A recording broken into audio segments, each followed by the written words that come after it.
Miba Jesu Atusani Diado ye Dudia Bango Zeno Celebido Piopia Viva man.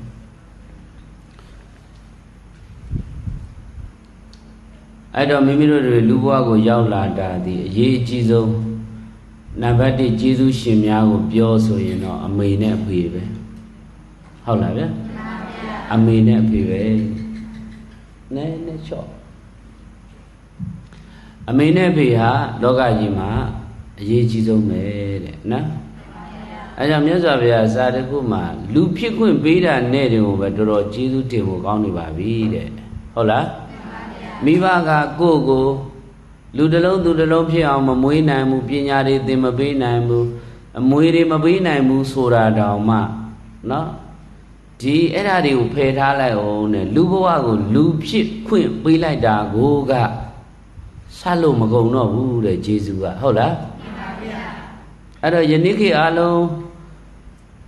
Kimi de Nisani do Dinida Pity address. To Romania, Loop Chiquima Beja of it. Hodamla. I don't loop chita, Dominan Nelare. Gaba Louis Dola Resoraga, Dora Dora. No. Louis Dola the Lobelli Bungaria, let the baby in a Dodula. And I don't. Loot the day, not the day they look. Loopy the Pianabu, Maluebu. Nabi de Yao Pian Yaupule, Malure, Miado Abino, Beliva Zinyara, Miare, Hola Dagaro Miadunga Dwani, Lania Ponira, a Miadunga Matu on Guguranga, Ora Dadanane Dwebi, Pia Jesu dea Jesu Danga, Jesu le Sachende, a Yeji de Miba Nabaya, Jesu le Sachene, Siadamari, Jesu, Sachimare Soin, and Yasaviaga, Ayalo Jesu Nine, Sunny. Lemu bigger, hola. Eri lemu go where Diga Davido Dininya Piodova. Number Diga Ada di Dada Dambaraya Niwe de di Tamada Bedi Padeta Bedi Palido Adabe Ada de Dada de Yamashido Miba Nabago Dada Damaraya Daradayari Pizundwa own Damada Vedi Saudi there Niwe de Miwe there Padeta Pedi Dizide Erido Daradaya machine she ne le Miabia on Miabia needed Mibari by sign there to she on a sin don't say no to Biomaya, no? It appear already on my Bahugola. Quago a single Quavido. Neneli Jesus Sayara, the Pubido, Loedo Amole. Taradea a machine do she vida so you know. Pomo bido Miabia vida so you know. Pine sign way ya Taradea Beroma Pine le me to Pusuzinoya Taradea, go loaded Tara, go Pine and Suraga, Beroma Pine. Don't tap and Pima Pine. Hodamala. Go ye the Radiale Veroma, go by Pidale. Don't have an Pima, Raja, Shima Magla Matimia Gine. Oh, ma, the tea the gardine, the Swandaga, the tea gene, Nadali, the Kushiba, no? The Nidokama, the Miazwa Boda. I move you the Dangaro Shimia Miago, Nana Moda Alea, Ayuzonga Jabavia, Dangari, Pinwa, no? Bazuka been what also the Kajaro, the 2 year been. A comma be so be the one can like that, say nature one can like it. Now, Toba was that mean the me Suraga, Shinti Wali a me. Hodamla Shinti Wali a me, Shinti Wali the Mima Pwan and Bene, 1 by 10 and Niara, Konanit Jore, Ola. Ido Malu, Loy on Biora Nedubare, Konanit, Konala, Konayelu, Dilujora, no? And a Konanit or Jora, mamma. Hola, Konanijo, Migi, 1 by the Mamma Niare Kajaro di Alomara Kake Nado, Awiniga Dokaji, the Nego Dinyan Donga, Miasan Tony at a Migi Doka. Hola, Era di Jamulure, or the Miaswapayama, the Dilu ဒုက္ခတွေမရှိသည့်အတွက်လွန်မတန်အေးချမ်းတယ်ဒါကြောင့်လွန်မတန်အေးချမ်းတဲ့မြတ်စွာဘုရားကိုရှိခိုးပါ၏ဘုရားတရားတော်မှာဒီလိုအပူသောကတွေမရှိဘူးဒါကြောင့်လွန်မတန်အေးချမ်းသောတရားတော်မြတ်ကိုလည်းရှိခိုးပါ၏ဘုရားတန်ဃာတော်ရှင်မြတ်ဒီမှာလည်းပဲဒီလိုဒုက္ခတွေမရှိဘူးတဲ့လွန်မတန်မှအေးချမ်းတယ်လွန်မတန်အေးချမ်းသောတန်ဃာတော်ရှင်မြတ်များကိုလည်းဘာလို့လဲရှိခိုးပါ၏ဘုရားတဲ့ယောက်ျားကြီးသွားသမ်းမအောင်နော်အဲ့တော့ဘုရားမှုရှိတဲ့တန်ဃာတော်တွေကိုစွန့်ကပ်ချင်လိုက်တာတဲ့9 ရက်တိုင်စွန့်အလှကြီးပေးချင်တာတဲ့အဲ့ဒါကြောင့်မို့လို့တဲ့သွားပင့်ပေးပါလို့ပြောတယ်အဲ့ဒါနဲ့အဲ့ဒီတကယ်သူခொနည်းကရှင်သီဝလိရဲ့ဖာခမဲတော်ကြီးလာပင့်တာပေါ့နော်ဘုရားလာပင့်တော့ဘုရားကအေးတဲ့တကားတယောက်ကတော့စောစောကဆွမ်းစားလာပင့်သွားတယ်တဲ့နော်အဲ့တော့ယဟန်တော်များမှာအရင်ပင့်တဲ့လူရဲ့ဆွမ်းကိုအရင်ဖုံးပေးရတယ်ဟုတ်လားအရင်ပင့်တဲ့လူရဲ့ဖုံးဆွမ်းကိုဟုတ်လားအရင်ဖုံးပေးရတယ်အကယ်၍များအရင်ပင့်တဲ့လူကဟိုဆင်းရဲလို့ဆိုဖြစ်စေဟင်းမကောင်းမှုထင်လို့ဖြစ်စေသွားလိုက်လိုက်ခက်လို့ဖြစ်စေ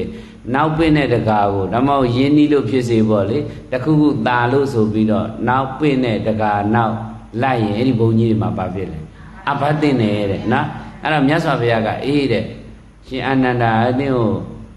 ရှင်မမောက္ကလံကိုခေါ်တယ်ရှင်သာမောက္ကလံနဲ့စောစောက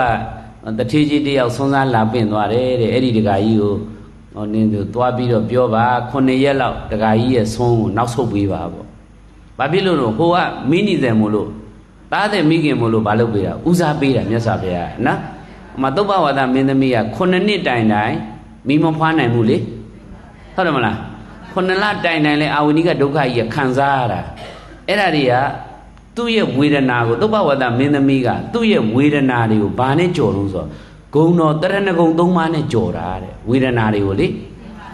အလုသမားတွေနဲ့ပြောရင်တော့ဝေဒနာခွာတာဘာနဲ့ခွာတာတော့တရဏဂုံ3 ပါးဒါမှမဟုတ်ယရဏ 3 ပါးရဲ့ဂုံကျေးဇူးနဲ့ခွာတာ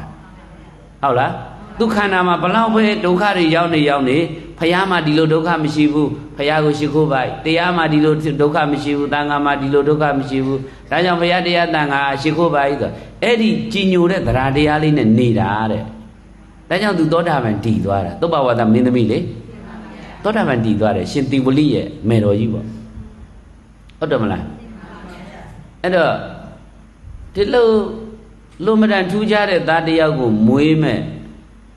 သူဟာသောတာပန်ကြီးလည်းဖြစ်တယ်ဆိုတော့ဘယ်လိုအကျွေးများလဲလို့ကြည့်တော့သူတို့ကအတိတ်ဘဝတုန်းကလည်းသားမိတော်ခဲ့တာပဲဟုတ်လားရှင်သီဝလိလောင်းနေရာကရှင်ဘုရင်ကြီးဖြစ်တော့နိုင်ငံတစ်ခုကိုသွားတိုက်တဲ့အခါမှာအဲ့ဒါမအေးရနေပြောဒီနိုင်ငံတိုက်မယ်ဟိုကမြို့တဲ့အဝင်မခံဘူးမြို့တကာကြီးပိတ်ထားတာကဲအဲ့ဒီလိုဆိုရင်တော့ဖြတ်လေးဖြတ်နဲ့ဖြတ်ဟေးယနေ့ခေတ်သုံးတဲ့စကားလုံးတွေပေါ့လားနော်အဲ့တော့ဖြတ်လေးဖြတ်နဲ့ဖြတ်ကွာဆိုတော့ရှေ့တုန်းကလည်းအဲ့လိုဖြတ်ခဲ့တာပဲနော်ဘုရားလက်ထက်တုန်းကလေဖြတ်လေးဖြတ်ဆိုဘာလို့ဖြတ်ရေဖြတ်မီးဖြတ်လားအင်တာနက်တွေဖြတ်လား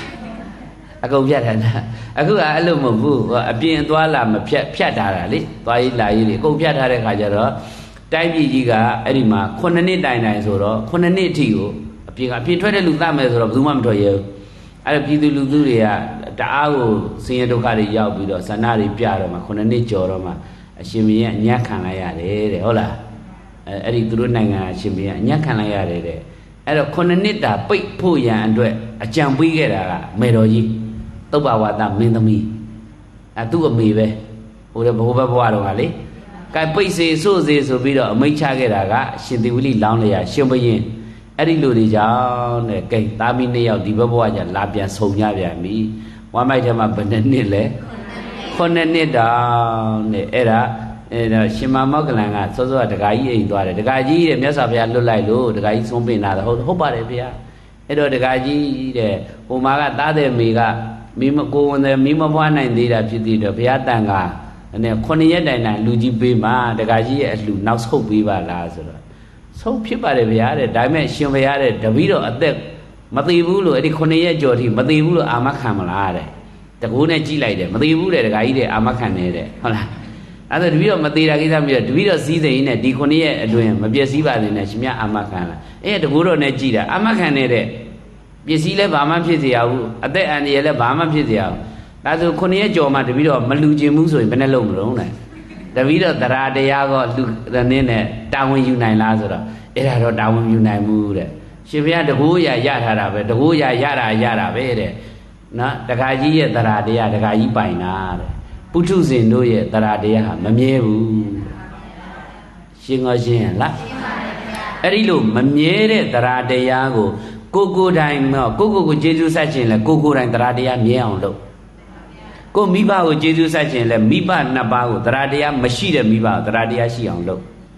ရှင်သာရိပုတ္တရာ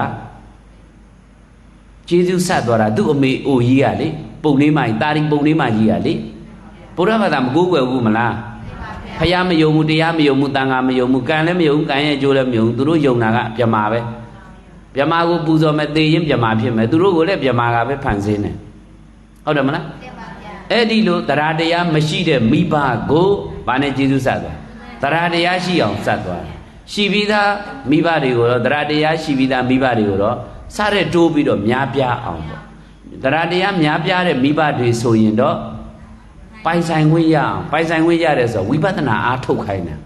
ဝိပဿနာအားထုတ်တော့မှအနည်းဆုံးသုလသောတာပန်လောက်ဖြစ်သွားရင်အဲ့ဒီတရားတရားခိုင်သွားပြီနော်တရားတရားဘာဖြစ်သွားပြီလဲတရားတရားခိုင်မြဲသွားပြီသဘောပေါက်လားအဲ့ဒီလိုမှမဟုတ်ရင်တော့ဝိပဿနာနဲ့လုံးမထားရင်တော့ဓာတကဝိတ္ထု10မျိုးတဲ့အချိန်မရွေးဘာသာပြောင်းသွားနိုင်တယ်နော်အတ္တမဝိတ္ထု10ပါးလို့လည်းခေါ်တယ်အဲ့ဒါတရားတရားရဲ့ခိုင်ဖို့ရန်လို့ဦးဇင်းတို့ဒီတရားတရားနဲ့တွေကိုလေးကညဟောလို့ရတယ်ပေါ့ဟုတ်လားသို့သောဦးဇင်းတို့ခုမှပြောပါပြီ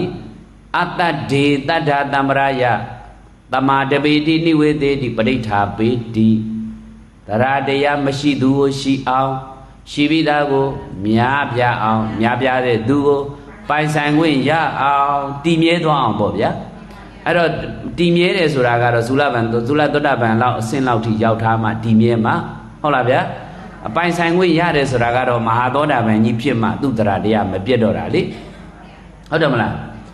မဟာသောတာပန်ဖြစ်ပြီးသွားပြီဆိုရင်တော့အဲ့ဒီပုဂ္ဂိုလ်ရဲ့တရားတရားဟာဘယ်တော့မှ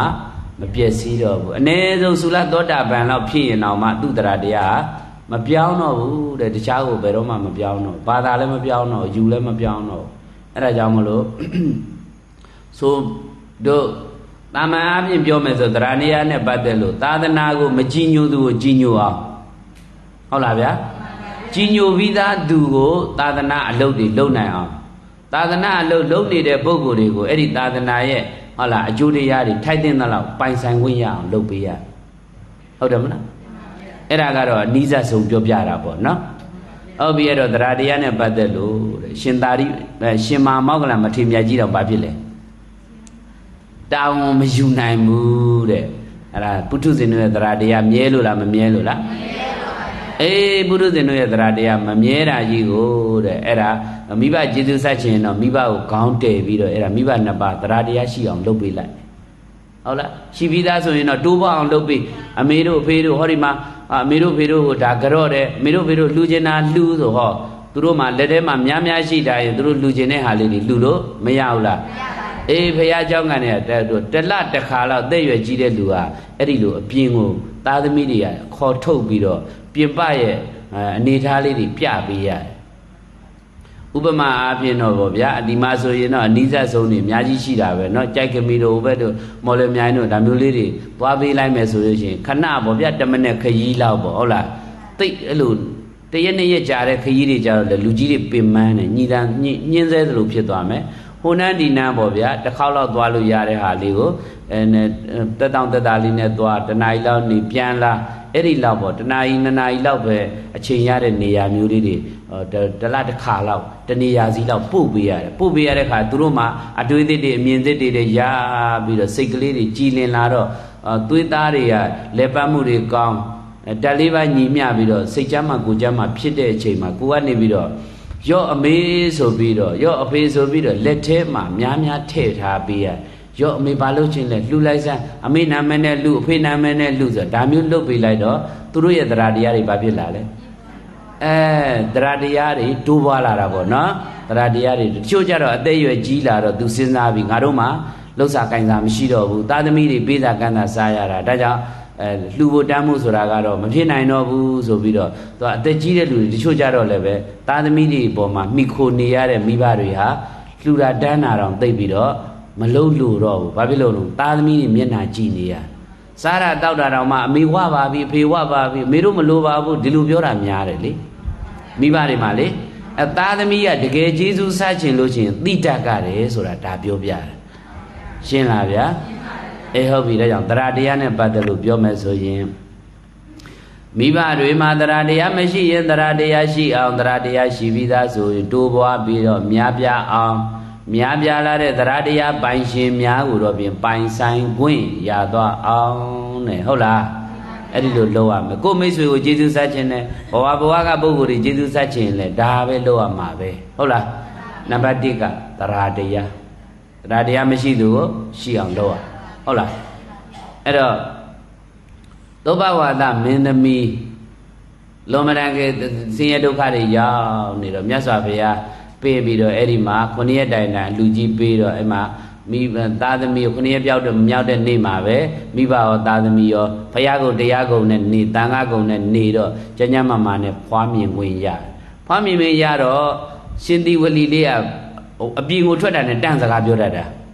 ဟုတ်လားသူအသက်ကဘယ်လောက်ပြည့်သွားပြီလဲ9နှစ်ပြည့်နေပြီလေဗျာနော်အသက်က9နှစ်ဆိုတော့စကားပြောတတ်နေပြီနော်စကားပြောတတ်နေတော့ရှင်သာရိပုတ္တရာနဲ့ပြောတာအဲ့ဒါငါလူမောင်သီဝလိရေမင်းပိုက်တဲ့ဘယ်နဲ့နေတော့တပည့်တော့အဆင်ပြေပါတယ်ဗျာလို့ပြောတယ်နော်အဲ့ဒီလိုအဆင်ပြေတာဘာကြောင့်လို့မေးရင်ကျောင်းအဆောက်အဦကိုလှူခဲ့ဘူးရင်လည်းပဲဘယ်ဝမ်းပိုက်ထဲမှာပဲနေရပရိသန္တိတစ်ခုကိုကဝမ်းပိုက်တစ်ခုမှာနေရတော့မယ်ဆိုရင်တဲ့တတ္တောဩဝါဒကောဝိယ9000တိုက်ခန်းမှာတယောက်တည်းနေရတယ်လို့တဲ့ကြည်ကြုံဝဝင်နေရတယ်တဲ့ဟုတ်လားအဲ့ဒီလိုကျောင်းအဆောက်အဦကိုအလှူဒန်းမှုနည်းခဲ့ရင်မိခင်ရဲ့ဝမ်းပိုက်ထဲမှာနေတဲ့အခါဆင်းရဲဒုက္ခကြီးတယ်လို့ဆိုတာပေါ့နော်အဲ့တော့ကိုကလှူတဲ့အခါမှာလည်းပဲအဲ့ဒါလေးတွေကအကျိုးအကြောင်းလေးတွေကတိပြီးလှူတာပိုကောင်းတယ်နော်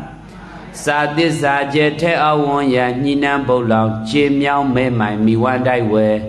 ဘွေနိုင်လောက်လိုကြောက်ကိုဝွန်ပြူဒူးနဲ့ခုကြဥခေါင်းထားလျက်မေးဖြာလက်ဆုပ်သင်္ကုတ်တို့မှာမြောက်အိုကုတ်တလို့တဲ့ဟုတ်လားအလံနောက်တစ်ခါကျတော့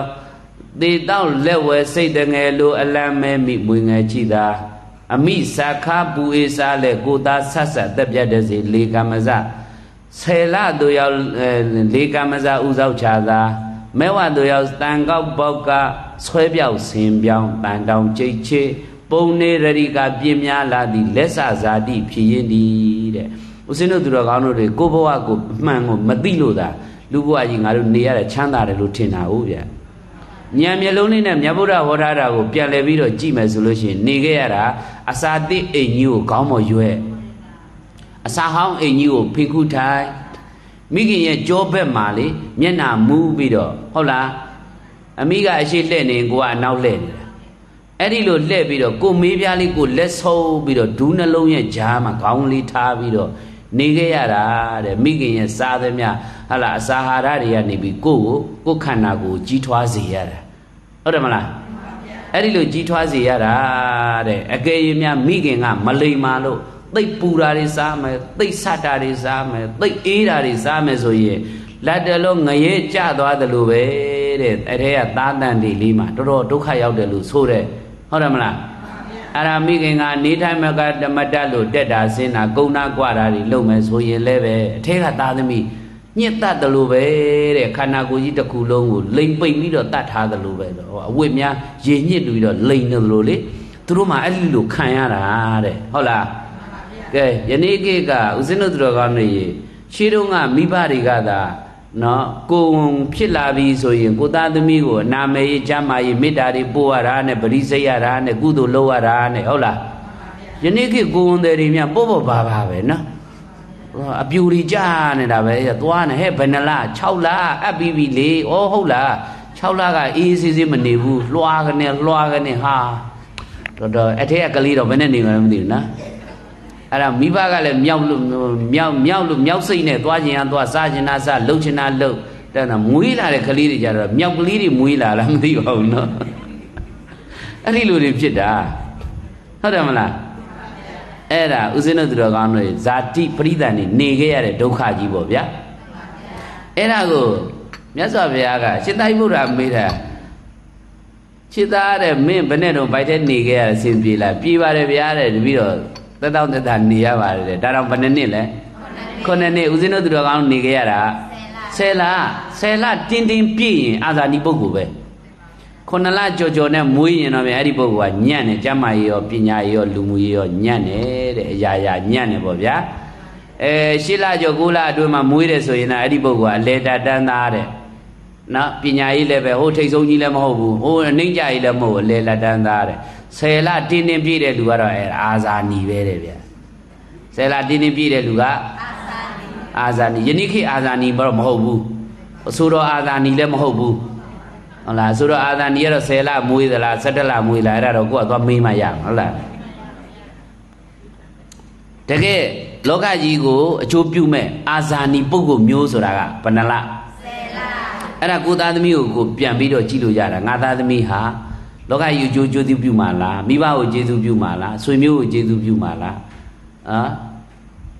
အဲ့ဒီလိုမျိုးကျေးဇူးပြုတဲ့သားသမီးမျိုးဟာဆယ်လတင်းတင်းမှာမွေးတာတဲ့ဟုတ်လားဗျာကဲမြတ်ဗုဒ္ဓရဲ့ဥစ္စာလေးနည်းနည်းလေးအာယုံပြုကြည့်အောင်မဟာတက္ကရာ68ဘယ်နေ့မှာတန်တိတည်တာလဲမဟာတက္ကရာ68ကဆုံလာပြည့်နေမှာနဲ့တွေ့နော်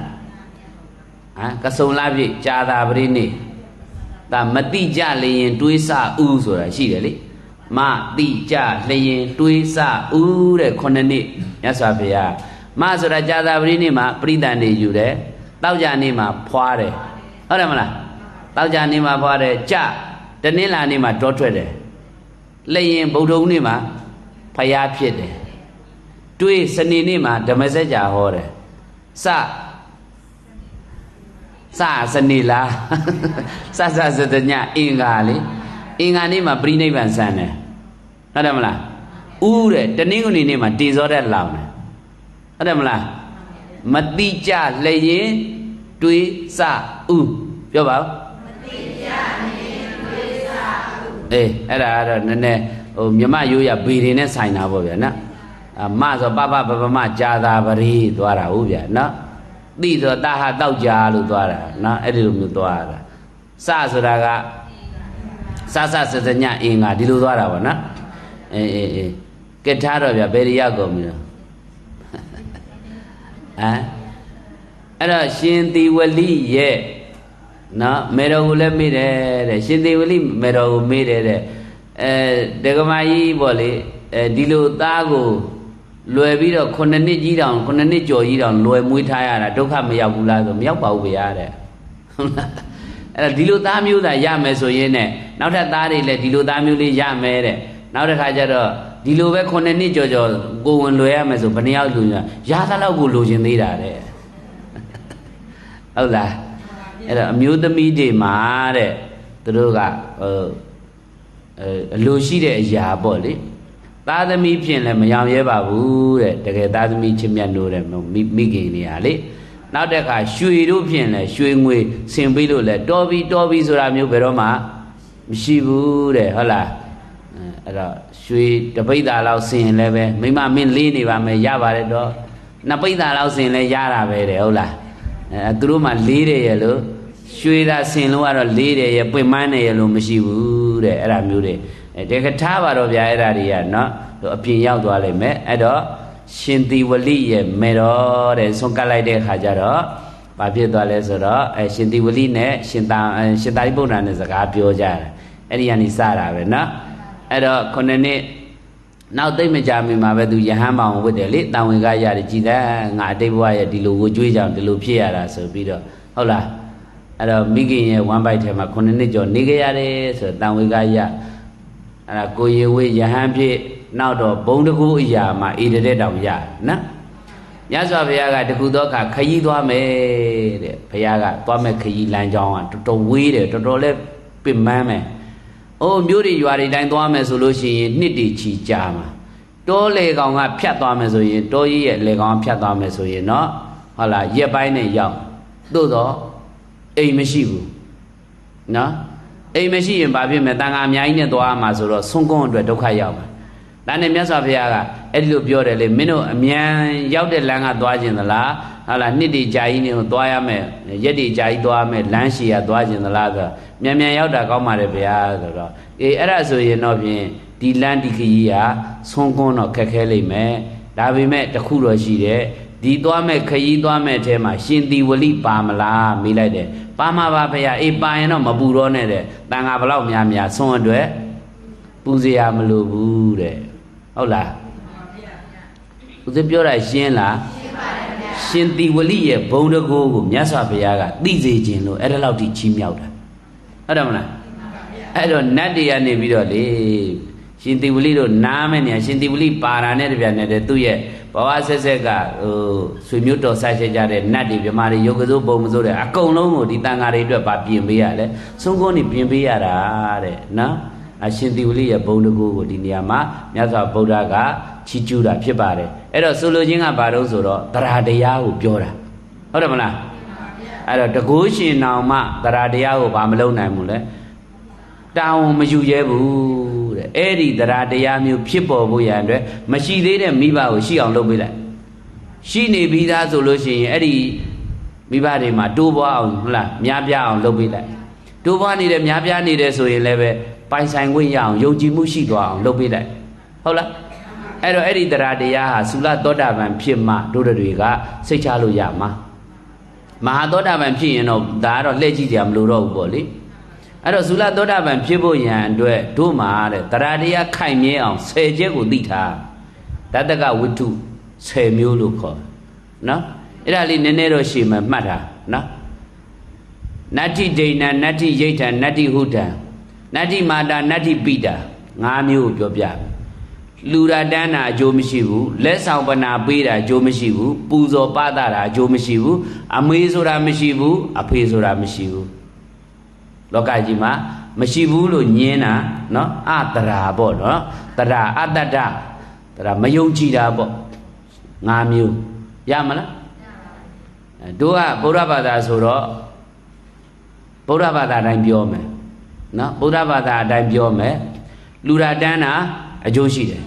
ပေးတာကမ်းတာလည်းအကျိုးရှိတယ်ပူဇော်ပသတာလည်းအကျိုးရှိတယ်အမေဆိုတာရှိတယ်လုံကျွေးရအဖေဆိုတာရှိတယ်အဖေကျေသူသိလုံကျွေးရဘယ်နှမျိုးလဲပြောကြည့်တာဒီ5မျိုးလူရတန်းတာအကျိုးရှိတယ်ပေးတာကမ်းတာ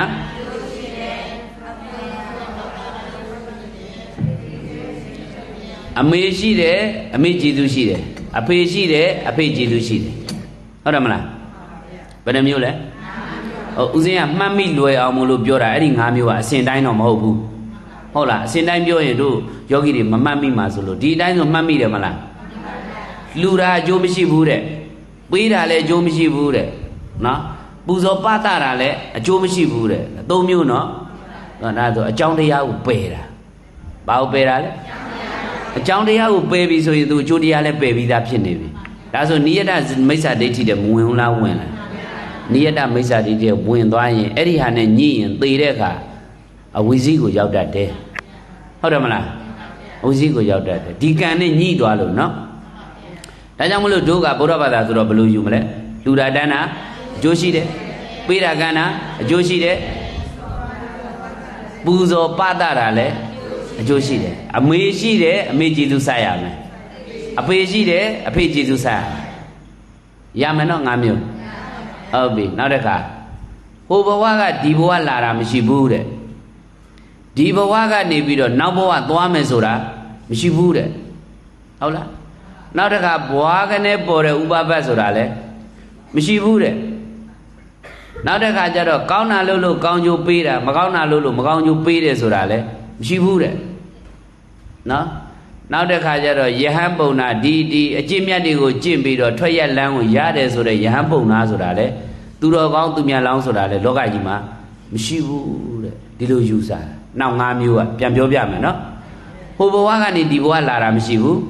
ဒီဘဝကနေနောက်ဘဝသွားမယ်ဆိုတာမရှိဘူးဘဝကနေပေါ်တဲ့ဥပပတ္တိဘဝဆိုတာဟိုနတ်ပြည်မရှိဘူးဗြဟ္မပြည်မရှိငရဲမရှိဘူးလို့ပြောချင်တာဥပပတ်ဆိုတာတို့ဒီမှာပရိစ္ဆေသမုပ္ပါဒ်မှာ၄အကွက်မှာရှိတယ်မလား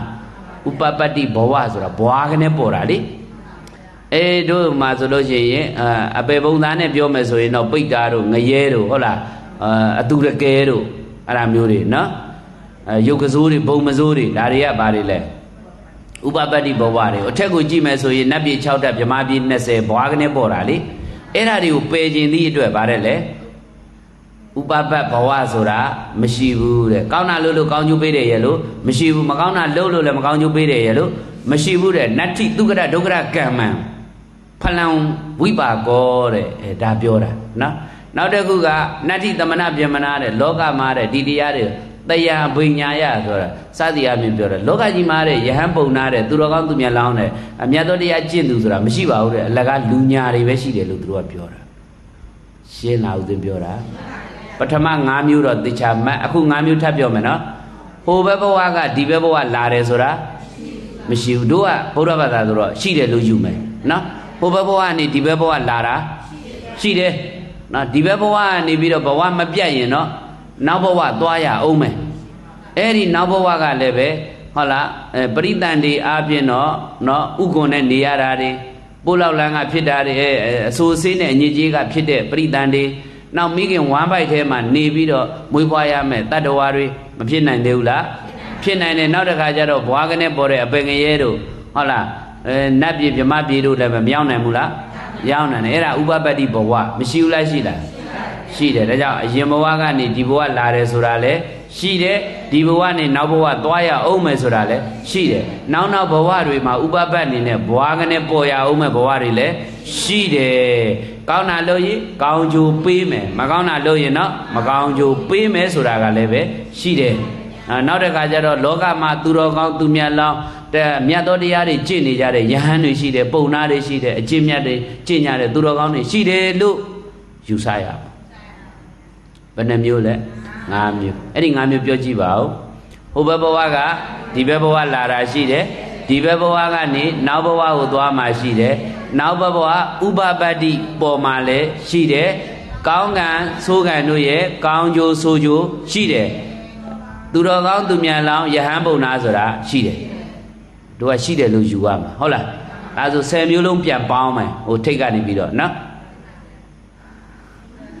လူရာတန်းနာအကျိုးရှိတယ်ပေးတာကမ်းတာအကျိုးရှိတယ်လက်ဆောင်ပနာပူဇော်တာပတ္တရာနော်ပူဇော်တာပတ္တရာအကျိုးရှိတယ်အမေရှိတယ်အမေလှုပ်ကြွေးရမယ်အဖေရှိတယ်အဖေလှုပ်ကြွေးရမယ်နောက်တခါဟိုဘက်ဘဝဒီဘက်ဘဝလာတာရှိတယ်ဒီဘက်ဘဝနေနောက်ဘဝသွားရအောင်မှာရှိတယ်နောက်ဘဝတွေမှာဥပပတ္တိဘဝတွေဆိုတာရှိသေးတယ်ကောင်းကံဆိုးကံတို့ရဲ့ကောင်းကျိုးဆိုးကျိုးတွေရှိတယ်သူတော်ကောင်းသူမြတ်လောင်းတွေသူတော်ကောင်းတရားကျင့်ကြံကြသောယဟန်ပုံနာဆိုတာရှိတယ်ရှိတယ်လို့ယူဆလိုက်ရင်ဒါမှန်သွားပြီအဲ့ဒါလေးမှန်သွားတာနဲ့ကိုပဲသုလသောတာပန်အဆင့်ရတာတဲ့အဲ့ဒါတရားတရားတော်တော်နဲ့မပြတ်တော့ဘူးဟုတ်လားအလွယ်တကူမပြတ်ဘူးပေါ့အဲ့ဒီ10ပါးကိုရေးပြီးတော့များသောအားဖြင့်တော့မိမိတို့ရဲ့အိမ်မှာချိတ်ထားရင်ပိုကောင်းတယ်နော်အဲ့ချိတ်ထားရင်ပိုကောင်းတယ်အဲ့ဒီ10မျိုးပါဠိလိုရောမြန်မာလိုရောအင်္ဂလိပ်လိုရောကိုယ့်ကိုတက်ချင်တဲ့ဘာသာတိုင်းအိမ်မှာဘာသာတွေပြန်ပြီးတော့တတ်ထားရွှေပေါင်းတွေကုတ်ပြီးရွှေစလုံးနဲ့တောင်မှရေးထားတဲ့နောင်လာနောက်သားသမီးတွေကိုကိုပေးနိုင်တဲ့အမွေဒါပဲရှိမှာပဲဟုတ်တယ်မလားဒီ10ချက်ကိုယုံကြည်ထားတဲ့လက်ခံထားတဲ့ကြကြနနသိထားတဲ့ဆိုရင်ဘာသာလည်းမပြောင်းတော့ဘူးအယူလည်းမပြောင်းတော့ဘယ်တော့မှလည်းအလွန်မတန်ဆိုးသွမ်းသောလူလည်းပဲလောကမှာမဖြစ်တော့ဘူးတဲ့သူ့ဘဝကိုသူထိန်းချောင်းနိုင်သွားပြီဒါမြတ်ဗုဒ္ဓရဲ့အဆုံးအမပဲတတ္တကဝတ္ထု10မျိုးလို့ခေါ်တယ်ဟုတ်လားမြတ်ဗုဒ္ဓလက်ထက်တုန်းကဘာသာခြားတယောက်မေးလို့ပါပုံနာကြီးတယောက်မေးလို့ရှင်ဘုရားတဲ့တခြားသောဂိုင်းဆရာတွေရတဲ့ဒီယူမကြိုက်ဟိုယူပြောင်းဟိုယူတော့ပြောင်းလိုက်ကြတာဗျာတဲ့ရှင်ဘုရားတပည့်တွေကြတော့ရှင်ဘုရားကိုးကွယ်ပြီးရင်တခြားပြောင်းတာတွေမတွေ့ရဘူးတဲ့ဘာဖြစ်လို့မပြောင်းတာဒီ10ချက်သိထားလို့မပြောင်းတာတဲ့ဒီ10ချက်မသိသေးရင်လည်းပဲပြောင်းနေအောင်ပါပဲတဲ့ဟုတ်လားဦးသိန်းပြောတာရှင်းလားရှင်းပါတယ်ဗျာဒါကြောင့်မလို့အဲ့ဒီ10မျိုးကိုသင်ပေးလိုက်တာဒီပင်အဲ့ဒါလောကလူအများကိုကျေးဇူးဆလိုက်တာပါပဲတဲ့ဟုတ်လားတရားတရားတွေခိုင်မြဲသွားတယ်ဒါဆိုတရားတရားရပြီနော်နံပါတ်1အာတတိတတ္တသံပရာယသမာတပေတိနိဝေသေတိပရိဋ္ဌာပေတိနောက်နံပါတ်2က Dho tile tila tambaraya niwedeti tamadabeti parithabeti tila mashido dugo tila shi aung shivida bogogo tila kudore myabya aung tila deya myabya vida bogogo eri tila yi mabye masi khai mye twa aung po bya ke tila khai na bero ma khai neသောတာပန်ဖြစ်မှခိုင်တာလေပုထုဇဉ်ဆိုတာမခိုင်တခိုင်နေများတာဟုတ်တယ်မလားသောတာပန်ကြီးကပါလေမခိုင်တခိုင်နေဒါကြောင့်နံပါတ်1ကဘာလဲသီလဒုသီလေသီလသံဝရယနိဝေသေတိပရိဋ္ဌပေတိသမ္မာတပေတိပရိဋ္ဌပေတိသီလအားနဲ့သီလအားမရှိတဲ့ပုဂ္ဂိုလ်ကိုသီလအားရှိအောင်သီလအားနဲ့သီလအားရှိတဲ့ပုဂ္ဂိုလ်ကိုသီလအားကောင်းအောင်သီလကောင်းတဲ့ပုဂ္ဂိုလ်ကိုသီလတွေပိုင်ဆိုင်ခွင့်ရအောင်လုပ်ပေးလိုက်ပါတဲ့ဟုတ်လားအဲဆိုဘယ်နှမျိုးရနှမျိုးရသွားပြီနော်နောက်တစ်ခုသွားလိုက်ပါတရားသီလပြီးတော့နောက်တစ်ခုကစာကနော်စာကကြတော့ဘယ်လိုလဲဆိုတော့နော်အဲ့ဒီစာကတရားနဲ့ပြည့်စုံအောင်စာကတရားမရှိတဲ့ပုဂ္ဂိုလ်ကိုနော်စာကအားတွေပြည့်စုံအောင်လုပ်ပေးလိုက်မယ်ပိုင်ဆိုင်ဝင်ရအောင်လုပ်ပေးလိုက်မယ်ဆိုရင်တဲ့ဒါကလည်းပဲကျေးဇူးဆတ်နီတစ်မျိုးပါပဲတဲ့ဟုတ်လားနော်ပထမကအတ္တဒေတတ္တတမရာယဒုပညေဟလားဟုတ်ပါဘူးဒုသီလေသီလတမရာယတဲ့ဒါဒီကောင်းကြနံပါတ်3ကြတော့မစ္စေရီစာခတံပရာယနှမျောတွန့်တိုးပြီးတော့မပေးရမကန်ရတဲ့လူမျိုးကိုဟုတ်လားတရစာခတံပရာယစွန့်လွတ်ရအောင်လူတန်းတတ်အောင်စွန့်လွတ်တတ်အောင်လှုပ်ပေးရမယ်ကူညီပေးရမယ်ပံ့ပိုးရမယ်တဲ့ဟုတ်လားတချို့မိဘတွေကသူတို့ခေတ္တုံကသုံးတာကဒီတရား200ဆိုရင်သိတ်ကိုကြီးကြီးကျယ်ကျယ်ကြီးလို့ထင်တာကိုအဲ့ဒါကြောင့်မို့လို့များများဆဆပြောလို့ရှိရင်မိဘတွေကိုဒါက3သိန်းတန်ဒါက10သိန်းတန်သွားပြောဟဲဒီလောက်အများကြီးဆိုသူတို့ကသိမသုံးလို့တော့ဘူးเนาะဘာဖြစ်လို့သမျောတာသူတို့ခေတ္တုံကတရားတစ်ထောင်ဆိုရင်ဟိုပဲတော်တော်ကြီးလာပြီထင်တာဟုတ်ဗျာเนาะရှေးတုန်းကဦးဇင်းတို့ဖိုးတို့ဖွားတို့လက်ထက်တုန်းကအလှပေးတုန်းကအလှစရင်နဲ့အလှတစ်ခုလုံးတစ်နယ်လုံးဖိတ်ပြီးတော့ကျွေးတာတောင်မှစိတ်ကြိုက်ကျွေးတာတောင်မှ950လောက်ပဲကုန်တယ်တဲ့ဟုတ်လား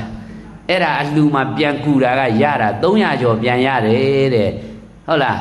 အဲ့ဒီ300ကျော်ရတဲ့ဟာကိုတဲ့ဇယကြီးတစ်ဆောင်စောက်လူပါဤဆိုပြီးတော့ဥမေမှတ်တမ်းတွေပါထိုးထားတာအဲ့ဇယကြီးစောက်တာကိုအကြီးအကျယ်ကိုစောက်ထားတာတောင်မှနော်တစ်အလုံးတိုင်းတွေနဲ့စောက်တာအကြီးကြီးတွေနော်အဲ့ဒါ9ပင်ပတ်လေကြီးတွေစောက်တာတောင်မှဥမေ250လောက်ပဲကုန်တဲ့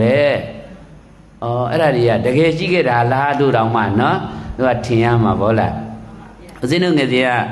ဦးဇင်းဖြစ်တော့ရွာပြန်ပြီးတော့အဲ့လိုဆရာတော်ကြီးကိုကြောတာပေါ့လေကြောတော့ဆရာတော်ကြီးကတော့ဘာမှတော့မပြောကြောတာတော့လက်ခံတယ်နောက်တစ်ခါလေးကျရင်တပည့်တော်မြို့သွားမှုဗျာဘုံဘုံဘာမအောင်မလို့ဆိုလို့ရှိရင်အေးမှားမယ်စလိတ်တစည်းလောက်ဝယ်ခဲ့သန်းဆိုဟိုဖြာအောက်ကနော်နွန်းရိနေတဲ့တကြက်တန်အနီကလေးတွေထွက်လာတယ်9ကြက်တန်အမဲလေးတွေထွက်လာတယ်နော်အဲ့ဒါနဲ့12ကြက်လောက်ပဲရှိပါတယ်အကုန်လုံးပေါင်းမှာအဲ့ဒါကိုလေငါစလိတ်2စီးလောက်ဝယ်ခဲ့ကြီးတဲ့ဟုတ်လားရပါမလားမရဘူးစလိတ်အစီးတွေကဟို90စီးတွေလေသူတို့တောက်တာကြီးအတုပ်ကြီးတွေနော်အလတ်ဆိုင်တွေဒါမှမဟုတ်ဆရာတော်ကြီးတွေကသူတို့ခေတ္တုံကတပည့်တပြားပေးရတာဟုတ်ဗျာအဲ့တော့ဒီမှာတကြက်တို့ဘာတို့ဒါတောင်မှသူတို့အလှတွေကအဲ့ဒီမှာလှူတာကသင်္ကန်းဆိုလို့ရှိရင်သင်္မိုင်တစ်ထည်ပဲလှူတာရှေးအလှကအလှတွေကလေတစ်ထည်ပဲလှူတာတစ်စုံလုံးလှူတာမျိုးမဟုတ်ဘူးတိတ်ရှေးတုန်းကတိတ်ပြီးတော့နင်းဖြစ်တာလှူလဲဘယ်လောက်လှူတယ်လွန်အချုံမှာတကယ်လှူတဲ့အလှကြီးတွေမှာ9ချက်လောက်လှူတာဟုတ်ဗျာနော်အဲ့ဒီလိုမျိုးဒီ9ချက်ကလည်း3ရောမကုံတော့ဘူး300လည်းမရှိဘူးလေဟုတ်တယ်မလားအဲ့ဒီလိုမျိုးအခုက9000လည်းမလောက်ဘူး9000လည်းမလောက်ဘူးဒီလိုမျိုးဖြစ်နေတာလေအဲ့တော့ဆိုလိုတာကဘာလို့ဆိုတော့အသက်ကြီးတဲ့သူတွေဟာသူတို့ခေတ်နဲ့သူတို့အမြင်နဲ့တိုင်းပြီးတော့များပြီဆိုရင်ဟဲများလိုက်တာဆိုပြီးတော့တိတ်ပြီးတော့ဆွန့်လွတ်ဖို့ရန်အတွက်လွန်မတန်ခဲရင်းနေဟုတ်တယ်မလားအဲ့ဒီတော့ဆွန့်လွတ်တတ်အောင်ဘာလုပ်ပေးရလဲသားသမီးတွေကတိုက်တွန်းပေးရမယ်မေဒီခေတ်ဒီခါဒီလိုရှိတယ်အဖေဒီခေတ်ဒီခါဒီလိုရှိတယ်ဆိုတာကိုပြောပြပြီးတော့ဒါအမေတို့နာမည်နဲ့လူဆိုလို့ရှိရင်ဒါသူတို့လည်းပဲပို့ပြီးတော့ဟုတ်လား တချို့ဆိုလို့ရှိရင်မိဘတွေကအင်ကြီးလေးဝယ်ကြတော့ဒါဘလောက်ပေးရတာတော့မပေးရပါဘူးမရဲ့ဒါကဘလောက်ပေးရတာဗောနော်ဈေးလျှော့ပြောရတယ်တဲ့ဒါတော့တကယ်ချင်းကလက်ဆောင်ကတဝက်ပေးလိုက်သေးတာဘယ်လိုပဲညာစိတ်ချမ်းသာအောင်ဝတ်အောင်မှုပြောရတယ်တဲ့နော်အမေဒါကြီးကကျုပ်ရဲ့မွေးနေ့မလို့အမေမလို့ကျေးဇူးစတာဘယ်နှသိန်းတန်တာပြဆိုဈေးကြီးကြီးပြောလေအဲ့ဒါမဝတ်ရက်လေပဲဟုတ်လားအသေးသားသွားမယ်ခေါင်းကထားပြီးအမျက်တလို့နဲ့ဩဒါလေးပုတ်ပဲအဲ့ဒါဆွဲပြီးသိရင်ပိတ်တာတော့ဖြစ်ချင်းဖြစ်နေအောင်မှာဟုတ်လားသားသမီးတွေကလည်းလိမ်မာဖို့မလိုဘူးလားလိုတယ်ဒါကြောင့်မလို့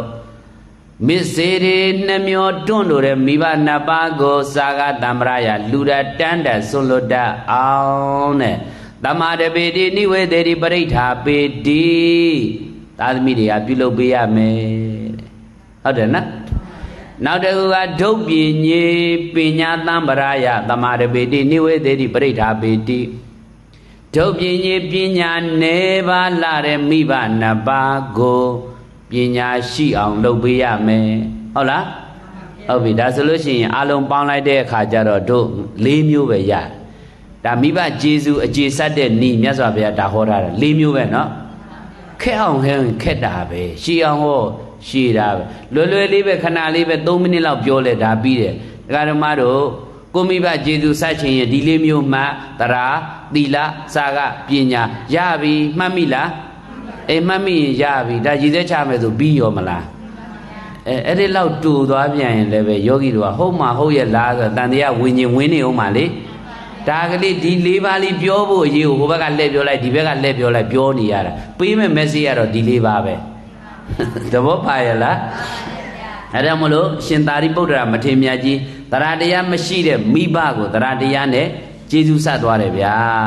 ဒီထုံးတွေကိုတို့ကနှလုံးမူပြီးတော့ကိုမိဘတွေကိုကျေးဇူးဆက်ခြင်းပါတယ်ဆိုရင်ဟာတပည့်တော်တို့ရဲ့မိဘတွေကသရသီလစာကပညာရှိပြီးသားဗျာရှိပြီးသားဆိုရင်တော့ပူတော်လွယ်သေးတယ်လေပို့ပြီးတော့နေ့စဉ်နေ့တိုင်းတိုးပွားအောင်လုပ်ပေးပေါ့ဥပမာစွန်လေးတွေစွန်တော်တင်ဖို့ရန်အတွက်ဘန်ကလေးတွေအစင်းစင်းလှုပ်ထားပြီးတော့အမေဟောဒီမှာဘုရားရှင်ရှိမှရောက်နေအမေလာပါအဖေလာပါအမေကပ်ပါအဖေကပ်ပါဆိုပြီးတော့ကိုကအစင်းစင်းလှုပ်ပေးရတယ်ဒါဆိုရင်သူတို့ရဲ့တရားတရားတွေပို့ပြီးတော့တနေ့တနေ့မတိုးဘူးလား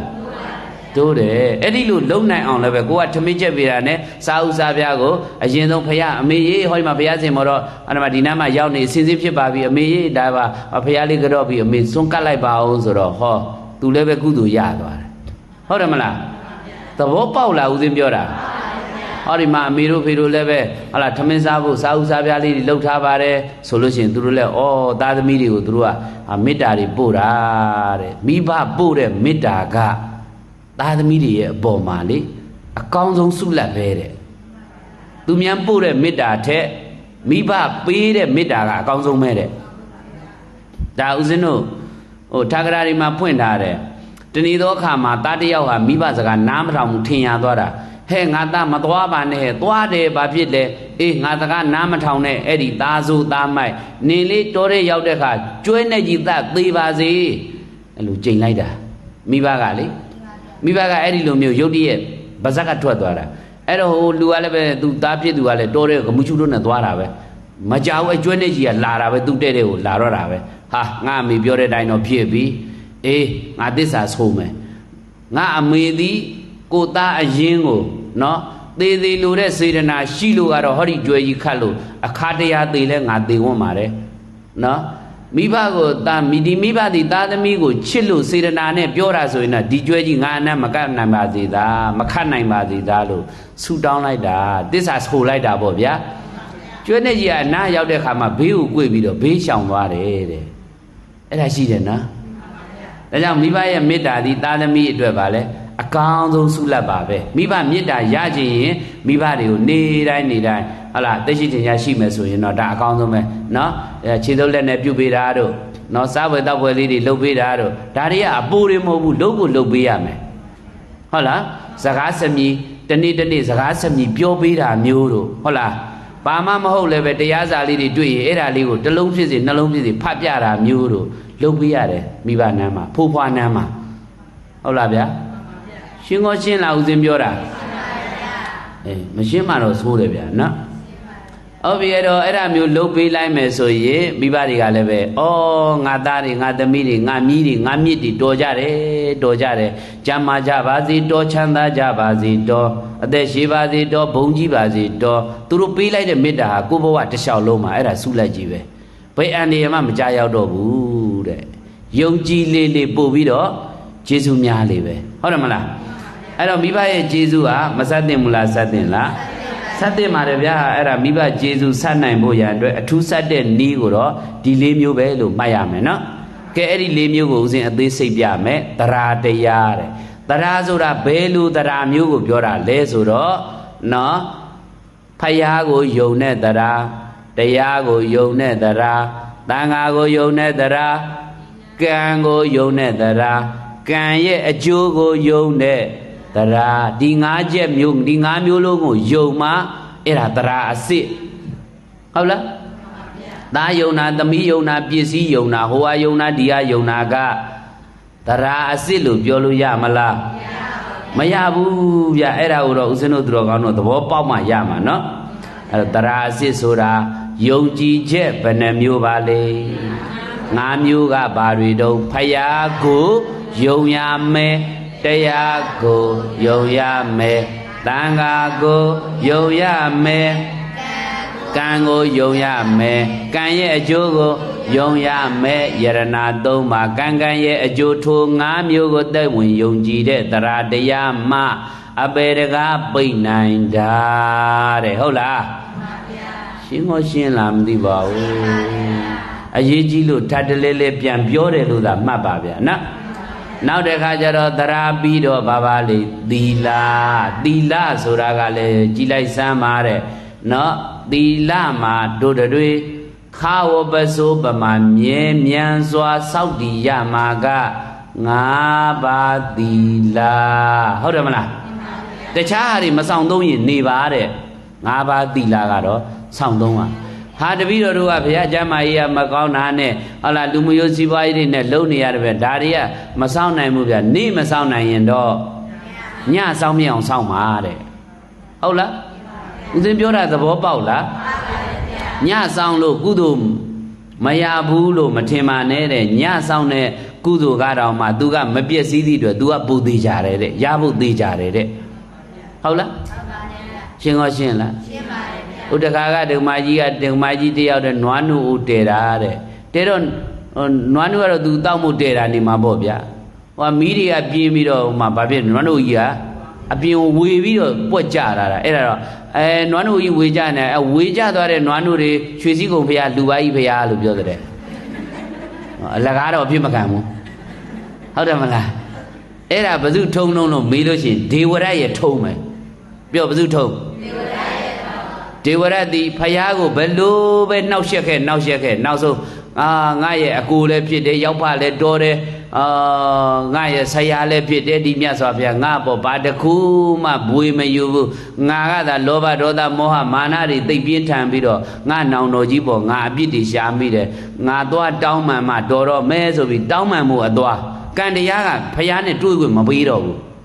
ဟုတ်တယ်မလားတွေ့ခွင့်မပေးတော့ဘဲနဲ့ကိုင်ကွာတဲ့ငါနောင်တော်ကြီးမြတ်စွာဘုရားကတိတ်ကိုဟုတ်လားလူကျော်လူတန့်ကြီးကွာငါကညစ်တီးညစ်ပတ်နဲ့သွေးတွေအန်တာခန္ဓာကိုယ်ကြီးလည်းနန်းစောနေတာဒီရေကံမှာခဏလေးငါရေမိုးလေးဆေးပြရစီလို့ပြောတာမြေပြင်ကိုခြေတင်လိုက်တာနဲ့ဗျာနဲ့ဘာဖြစ်တော့မြေမျိုးတာဗျာမြေမျိုးတော့ကိုင်မြေမျိုးမဲ့ဒီခန္ဓာကြီးလကားတော့မထားဘူးကွာတဲ့မြတ်စွာဘုရားကိုလှမ်းပြီးတော့လက်အုပ်ချီတယ်ရှင်ဘုရားတဲ့တပည့်တော်အပြစ်တွေရှိသမျှခွင့်လွတ်ပါဘုရားတပည့်တော်ရဲ့ဟောဒီမြေမျိုးနေတဲ့ခန္ဓာကိုယ်ကြီးအသွေးတွေအသားတွေတကူလုံးကိုမြတ်စွာဘုရားအားလူပါဤဖယားတဲ့ကဲမြေမျိုးတဲ့ခန္ဓာကြီးကိုအဓိကကညံမပါဘူးလားပါသွားသည့်တော့မြတ်စွာဘုရားကအေးကွာတဲ့ဒေဝရကြီးတော့မြေမျိုးသွားပြီတဲ့ကံတရားကငါနဲ့တွေ့ခွင့်မပေးဘူးတဲ့သို့တော့ဒီကောင်ညံကောင်းတယ်ကွာတဲ့မြေမျိုးတဲ့ခန္ဓာကြီးကိုငါလှူသွားသေးတာတဲ့အဲ့ဒီဖယားကိုခန္ဓာနဲ့ခန္ဓာတွေကိုလှူလိုက်တဲ့ကုသိုလ်ကြောင့်နောင်တော့အခါမှာသူကအထိတ်တရဆိုတဲ့ဘွဲ့အမည်နဲ့ပစ္စေကဗုဒ္ဓဖြစ်အောင်ပါတဲ့အဝီစီးကလွန်မြောက်တဲ့ခါလေသဘောပါလားပါပါတယ်ဗျာကဲလှုပ်တတ်ဖို့မလိုဘူးလားလိုပါတယ်ဗျာဒါဆိုရင်နေ့ကုသိုလ်မဆောင်နိုင်ရင်ညဆောင် တောင်းကြမှာလားကြိုးစားပါမယ်ပေါ့ဟုတ်လားအဲ့ဒါလုံနိုင်အောင်သာလုပ်ကြပြန်နော်အဲ့ဒါလေးကတကယ်သေးချာလို့မဟုတ်ဦးဇင်းကပြောပြတယ်နော်ဦးဇင်းများကလည်းပဲဒါဘဝကတော်ဆက်ခဲ့ကြတဲ့မိအောင်ပါအောင်ဆူအောင်မျိုးအောင်တွေကိုဒါဦးဇင်းသိတဲ့လိလာပြီးတဲ့မြတရားအတိလေးနဲ့ပြန်လေမျှဝေတာပါပဲကျေးဇူးဆက်တာပါပဲဟုတ်လားဟုတ်ပြီဒါဆိုလို့ရှိရင်တရားတရားကလည်းအင်္ဂါ၅ပါးသီလကလည်းပဲအင်္ဂါ၅ပါးတဲ့နောက်တစ်ခါကျတော့စာကားတဲ့မစ္စေတွေမပေးရလို့နှမျောဝန်တိုတဲ့မစ္စေတာတရားအားကြီးလာတဲ့သူတွေကိုစာကတံ္ပရာယစွန့်လွတ်တတ်တဲ့လူဒန်းတတ်တဲ့ဆိုတဲ့အတိကလေးတွေရသွားအောင်ဒါနာကုသိုလ်တွေရသွားအောင်လုပ်ပေးလိုက်ပါတဲ့။ကံကုသိုလ်ရအောင်လုပ်ပေးပေါ့စာကဆိုတာတခြားရအောင်လုပ်တာလားကုသိုလ်ရအောင်လုပ်တာလားကုသိုလ်မှာက9ဆင့်ရှိတယ်ဗျာနော်ကုသိုလ်ဘယ်နှဆင့်ဒါနကြောင့်ရတဲ့ကုသိုလ်ကိုဒါနကုသိုလ်သီလကြောင့်ရတဲ့ကုသိုလ်ကိုတော့သီလကုသိုလ်တဲ့ဘာဝနာကြောင့်ရတဲ့ကုသိုလ်ကိုတော့ဘာဝနာကုသိုလ်နော်နောက်တကဝိပဿနာပွားများအထုတ်လို့ရတဲ့ကုသိုလ်ကိုတော့ဝိပဿနာကုသိုလ်တဲ့နောက်ဆုံးမက်စစ်ဖို့စီရတာကြတော့မက်ကုသိုလ်အဲ့ဒါကတော့ကုသိုလ်ထဲမှာအမြင့်ဆုံးပဲဟုတ်လားဗျာအဲ့ဒီကုသိုလ်တွေထိရအောင်တို့တွေကတစဆွန်မလျင်ဘဝနောင်အလွန်ကောင်းဤဆိုတဲ့အတိုင်းတို့တွေကတဖြည်းဖြည်းဆွန်ရမှာပဲဟုတ်တယ်မလားဆွန်တယ်ဆိုတာကပစ္စည်းဥစ္စာတွေတာလင်ခင်မဇနီးမယားတွေဒါတွေကိုဆွန်တဲ့အခါမှာညံနဲ့ဆွန်တတ်ဖို့လိုတာပေါ့ကိုယ်ခန္ဓာမှာဝတ်ဆင်ထားတဲ့ရွှေသည်ပင်လင်အဲ့ဒါကိုကညံကလေးနဲ့ဆွန်ထားရင်ကိုယ်လည်းဝတ်ရသေးတယ်ဟုတ်တယ်မလားညံလေးနဲ့ဆွန်ထားတဲ့အခါကျတော့အဲ့ဒီရွှေကြောင့်ကိုယ်မှာဘယ်တော့မှအပယ်မရောက်တော့ဘူးကိုဝတ်ထားတဲ့ကိုရွှေကြောင့်ကိုပိုင်ဆိုင်ထားတဲ့ကိုငွေကြောင့်ကိုရှိထားတဲ့ကိုသားသမီးတွေကြောင့်အပယ်ဘယ်တော့မှမရောက်တော့အဲ့ဒါတွေကမရှုမြင်တတ်လို့ရှိရင်ကိုယ်မှာရှိနေတဲ့ရွှေငွေဥစ္စာတွေသားတွေသမီးတွေကတောင်မှပဲဘာဖြစ်လဲအပေကိုရောက်သွားနိုင်တယ်ဟုတ်တယ်မလားဒါပေမဲ့သားတွေသမီးတွေကအပေချတာတော့မဟုတ်ဘူးဒီပစ္စည်းတွေကအပေချတာတော့မဟုတ်ဘူးအဲ့ဒီပစ္စည်းနဲ့သားသမီးတွေကိုဆွဲလန်းတဲ့စိတ်ကလေးကအပေချတာဟုတ်တယ်မလားအဲ့တော့ကိုယ့်ရဲ့တဏ္ဍာန်ကတရားတရားတော်မှပဲခိုင်ခိုင်မာမာမလုံနိုင်ဘူးဆိုရင်တော့ဖြင့်ဘယ်အဲ့တရားတွေကြတော့ဘယ်သွားပြီးတော့ထိချုံနိုင်တော့မလဲရှင်းလားဟုတ်ပြီစာကရပြီနောက်တစ်ခုကပညာဒုပညေပညာတံ္ပရာယသမ္မာတပေတိနိဝေသေတိပဋိဋ္ဌာပေတိပညာတရားနဲ့ပြည့်စုံအောင်လုပ်ပေးလိုက်ပါတဲ့နော်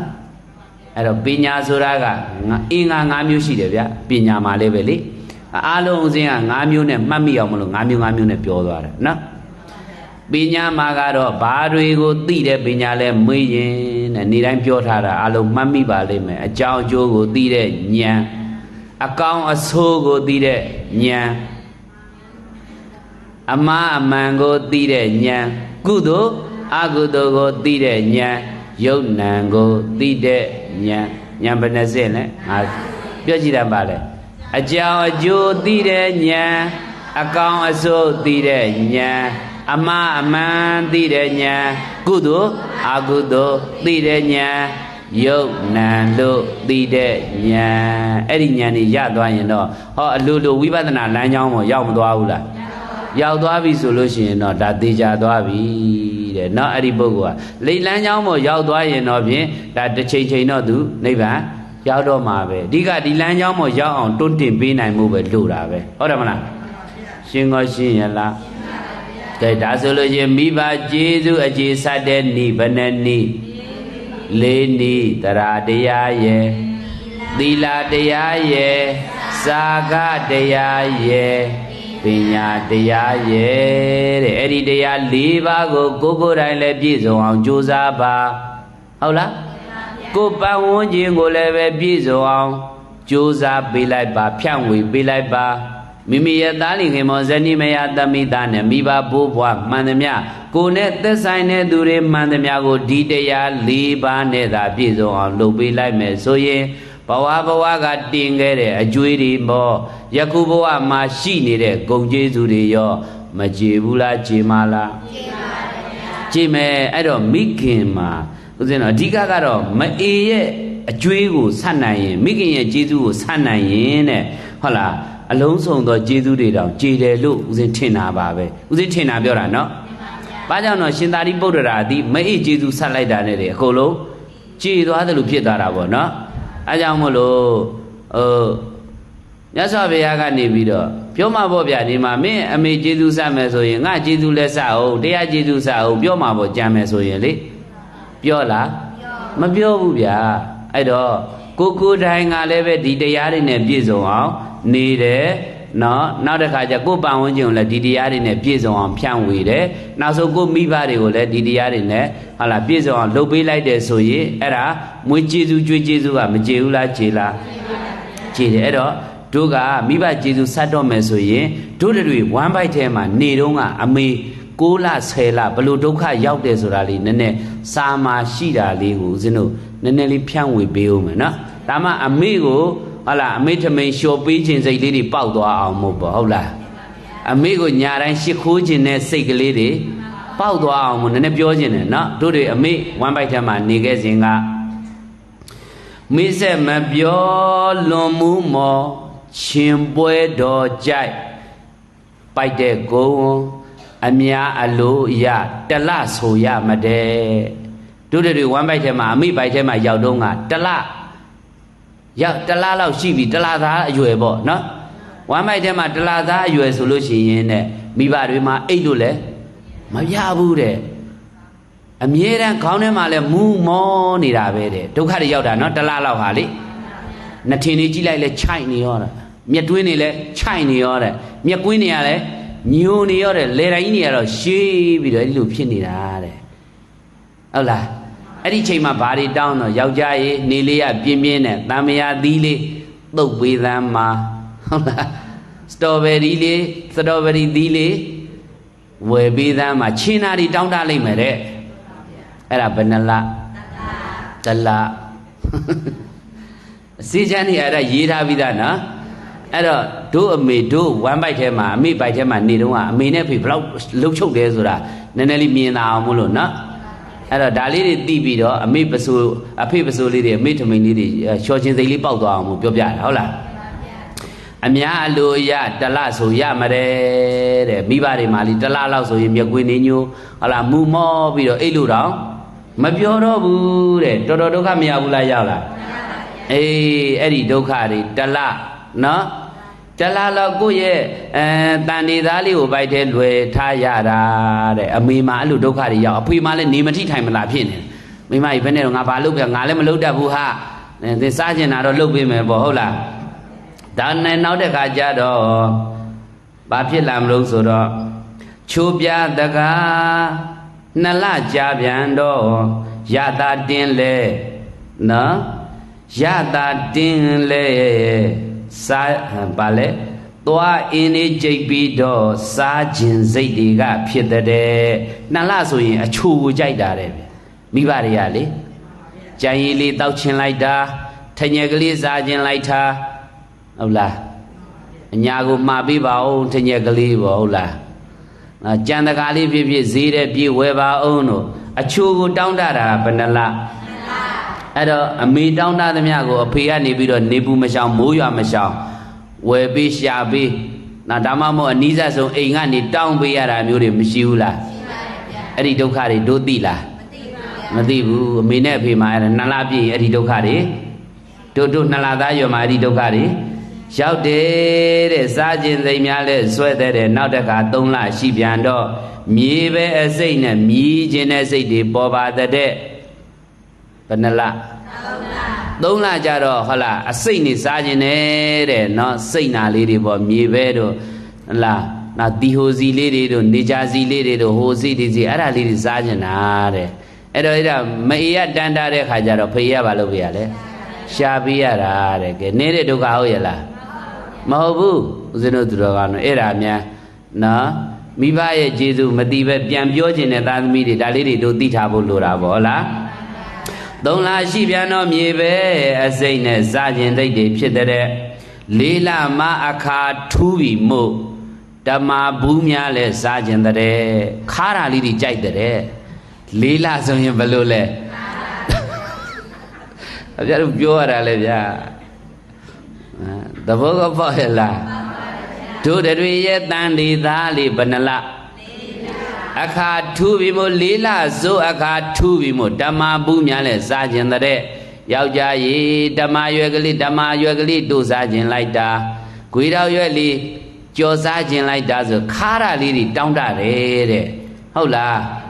ဖအေးကကြောင်မြောင်ကြိုက်ကြောင်ဒီမှာဟုတ်လားအပင်ဟိုနေခွေတော်ရွယ်မရရအောင်ဟိုအဖျားကြီးသက်စွန့်ဆံများမတက်ရဘူးလားသိလားအဲ့ဒုက္ခတွေမသိဘူးဟုတ်လားဓမ္မပင်ဆိုတာကရှေးတုန်းကတော့ဦးဇင်းတို့အိမ်တွေရွာတွေမှာသိမ့်မရှိဘူးဘုန်းကြီးကျောင်းတွေမှာပဲရှိတာအဲ့တော့ယောက်ျားကြီးဘုန်းကြီးကျောင်းမှာရှိနေတဲ့ဓမ္မပင်ကဓမ္မရွယ်ဘူးလေးတွေစားခြင်းလိုက်တာမင်းနဲ့ကွာဘုန်းကြီးကနှမျောမှန်းသိတာနဲ့အဲ့တော့ပေးမှာတော့မဟုတ်ဘူးကွာအဲ့တော့ तू အိတ်ချိတ်သွားခိုးရမှာပဲခိုးတော့ခိုးမယ်ကွာတဲ့ဓမဲ့ဟိုနင်းရှိတယ်ကွာတဲ့ तू အိတ်ပင်မဲ့လို့ဟိုမှာအောင်တဲ့သူခုံကြတော့လဲအကိုက်ကတန်တယ်ကွာအဲ့တော့ဖအေးဆိုတော့လဲဗာလဲမအေးရတောင်းတတာမအေးရဘာဖြစ်လို့တောင်းတတာတော့ဒီတန်နေသားရှိလို့တောင်းတတာဒုက္ခကောင်လေးနော်မိဘကိုတော့မမွေးခင်ကလေးဒုက္ခပေးကြတာမွေးလာတော့လည်းပဲပေးလိုက်တာတော့နဲတာမဟုတ်ဒါတော့မိဘကျေသူမသိကြဘူးဆိုရင်နော်တို့တွေလောက်မိုက်တဲ့လူရှိပါမလားဒါဘုရားပြန်ဟောထားလို့ကျမ်းဂန်တွေကပြောထားလို့ပညာရှိတွေကပြန်ညွှန်းထားလို့ဒါတို့ပြန်သိရတာဟုတ်ဗျာနော်လေးလမာအခါထုဘိမုဓမ္မပုများလဲစားခြင်းတဲ့ခါရတွေစားခြင်းတာတဲ့အဲ့တော့အဲ့ဒါခွေးတန်လဲကြောက်ကဘုန်းကြီးကြိုက်မှလဲကြောက်အဲ့လိုတွေခိုးကြွေးရတာတွေလည်းရှိခဲ့မှာပဲဗျာနော်သဘောပါလားငါးလမှာစိုးအဖန်ကြိုက်တယ်ငါးလဆိုလို့ရှိရင်အဲ့ဒီမိခင်လောင်းဟာဘာကြိုက်တာအဖန်ကြိုက်တယ်ယောက်ျားကြီးလက်ဖက်ကလေးတောင်မှဟုတ်လားဘာရေးဒီပိုက်ဆွေးမနေပါနဲ့စီဒီပါလေးစမ်းမနေပါနဲ့ဟုတ်လားလက်ဖက်ကလေးပေးသားမှာလက်ဖက်လေးမြုပ်ထားခြင်းလို့လက်ဖက်ရည်ဆိုလဲဖန်ပန်လေးတောက်ခြင်းလက်ဖက်ချောက်ကောင်းကောင်းလေးထက်သမ်းမှာအဲ့ဒီလိုတောင်းတတယ်လို့ကြားဘူးတာပဲဟုတ်သလားဒီမကြီးတွေအဲ့လိုတောင်းတတာပဲလားအကုန်လုံးကသိချင်မှသိမှာပါနော်။ဘာဖြစ်လို့လဲဆိုတော့ကိုယ်အာယုံနဲ့ကိုဆိုဒါရှေးတုန်းကတော့လူကြီးတွေဟာဒီကိုယ်ကိုတကယ်ကိုအသက်နဲ့လဲပြီးတော့လောက်ရတာဟုတ်ဗျာနော်။နောက်တစ်ခါကျတော့9လမှာအဖန်ကြိုက်6လစိုက်ပြန်တော့စန့်ငံအပူငယုံဟင်းနဲ့ကြက်သွန်ဂျင်းကြက်သွန်လွန်အောင်ငတ်မော့ပါတဲ့9လဆိုလို့ရှိရင်ဘာဖြစ်လာအပူတွေစားခြင်းလာတယ်အစတ်ဒီစားခြင်းလာတဲ့ဟိုဂျင်းတို့ငရုတ်တို့ဟုတ်လား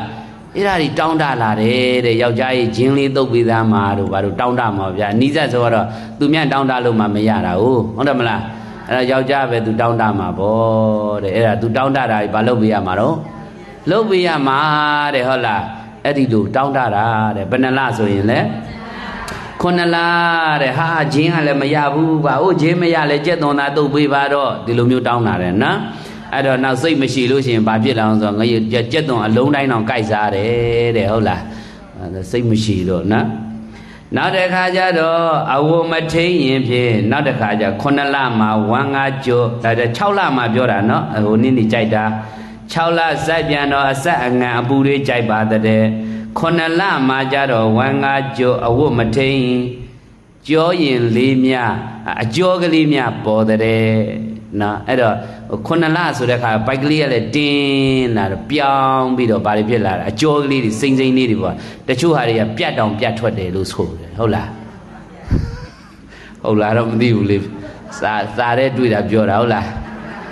ကိုဝင်းကြီးတားဖောင်းလာတဲ့ခါကျတော့သွေးကြောလေးတွေကစိမ့်ပြီးတော့လေပေါ်လာတချို့ဟာလေးတွေကစိမ့်ပေါ်လာတော့တချို့ဟာလေးတွေကမတတ်နိုင်တော့ပြတ်ထွက်ကုန်တာတဲ့ဟုတ်လားပြောတည်ရတာပဲနော်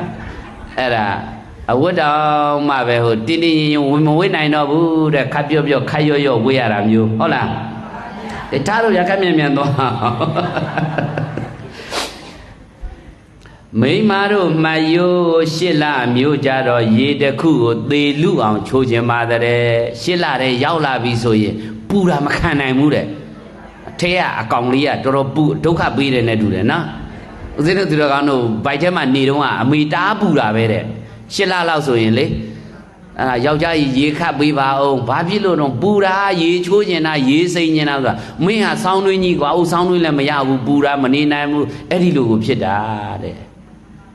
ဟုတ်လားအဖေကရေခတ်ပေးရမယ်အမေကရေတွေချိုးရမယ်ချောင်းတွင်းကြီးလည်းချမ်းမှမကြောက်အေးမှမကြောက်နာစီမှမကြောက်ချိုးရတယ်ဗျဘယ်သူကြောင့်တော့သားသမီးကြောင့်အဲ့ဒါတွေကတို့ပိုက်ထဲမှာနေခဲ့တဲ့တုန်းကအမေတို့အဖေတို့ဒုက္ခရောက်ခဲ့တာဟုတ်တယ်မလားအခုမှအမေအဖေရဲ့လုံကြီးလေးလျှော်ဖို့ရန်အတွက်ယွန်တာတို့ပြင်းတာတို့ဆိုရင်တော့ဒီသားသမီးရိုက်တတ်ဖို့ပဲကောင်းတော့တာပေါ့ဘုန်းကြီးဆိုတော့အဲ့ဒီလောက်လည်းမပြောသင့်ပါဘူးเนาะမပြောချင်ပါဘူးပေါ့လေသဘောပါရဲ့လားကိုလဘာလဲရေတခုကိုသေလူအောင်ချိုးခြင်းတဲ့ကိုလလွယ်စေလာဖွာဟုတ်လားကိုလလွယ်စေလာမြာစွာတိတိသာယရဏဖွာကနီးရင်တော့ဖြင့်မိနေတဲ့မိမတနေ့3တန်ရွှေသုတ်တန်ဟုတ်လားတနေ့3တန်မြေသုတ်တန်ရွှေရုပ်နံခါရပါတဲ့တနေ့ဘယ်နှကြိမ်လောက်မျက်တောင်းထိုးတယ်ကြားဘူးလဲ6လ10လတဲ့6လကြော်ပြီဆိုလို့ရှိရင်အဲ့ဒီမိခင်ဟာဒီသားကလေးအပြစ်မရောက်မချင်းဟာသိဉ္ဇဉ်ကုန်းကိုတနေ့3ကြိမ်မျက်ဆောင်ထိုးတယ်တဲ့ဟုတ်လားမိမမီးနေယောက်ျားဖောင်စည်းတဲ့နော်ဖောင်စည်းတဲ့ယောက်ျားတွေလည်းဒီနေ့3ကအဲ့ဒီဟာ3ချိန်လောက်ဟာဟုတ်လားအသက်နဲ့ရင်းရတယ်လို့ဆိုတယ်နောက်ထမ်းတက်တဲ့သမားတွေလည်းဒီနေ့3ကပဲသူလည်းမနေ့တစ်ခါတက်တယ်နေခင်းတစ်ခါတက်တယ်ညနေတစ်ခါအဲ့ဒီ3ကလုံးကပါလေအသက်နဲ့ရင်းရတာနော်သဘောပါလားအဲ့ထက်ပို့ပြီးတော့အဆိုးဆုံးကတော့မိခင်များသည်ဒီသားကလေးမမွေးမချင်းဟာဘာဖြစ်နေရလဲနော်တင်ញိုင်းကုန်းကိုမြေတုတ်တန်ရွှေရုပ်နံခရပါတဲ့တနေ့3ချိန်တောင်နဲ့အဲ့ဒါတခြားကြောင့်လားသားသမီးလွယ်ထားလို့လား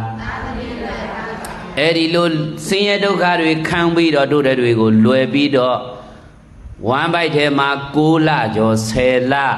ရင်ဝင်ထဲမှာပိုက်ပြီးတော့ထားရတာကအနည်းဆုံး3နှစ်နှလုံးသားထဲမှာထည့်ပြီးတော့သိမ့်ထားရတာကတသက်လုံးနဲ့ဒီလောက်ကြီးမားလာတဲ့မိဘရဲ့မေတ္တာတရားကိုလောကဝတ္တိနဲ့လည်းဆက်ရမယ်ဓမ္မဝတ်နဲ့လည်းဆက်ရမယ်ဒါဆိုရင်ဘဝအလှလည်းပြည့်စုံမှာဘဝပါရမီလည်းပြည့်သွားလိုက်မယ်ဓမ္မပါရမီတွေလည်းပြည့်သွားပါလိမ့်မယ်တဲ့ဗျမကောင်းဘူးလားဘဝလန္တာတန်တရားမှာနောက်တဲ့ခါကိုလူဖြစ်မယ်ဆိုရင်မိကောင်းဖာကောင်းဆရာကောင်းနဲ့တွေ့ရအောင်မယ်မိုးကနေမွေးဖွားမြန်မယ်ဆိုလို့ရှိရင်လည်းသားကောင်းတပည့်သားကောင်းသမီးကောင်းနေမွေးလိမ့်မယ်သားကောင်းသမီးမြတ်တွေမွေးလိမ့်မယ်ဟုတ်လားတပည့်ကောင်းနေ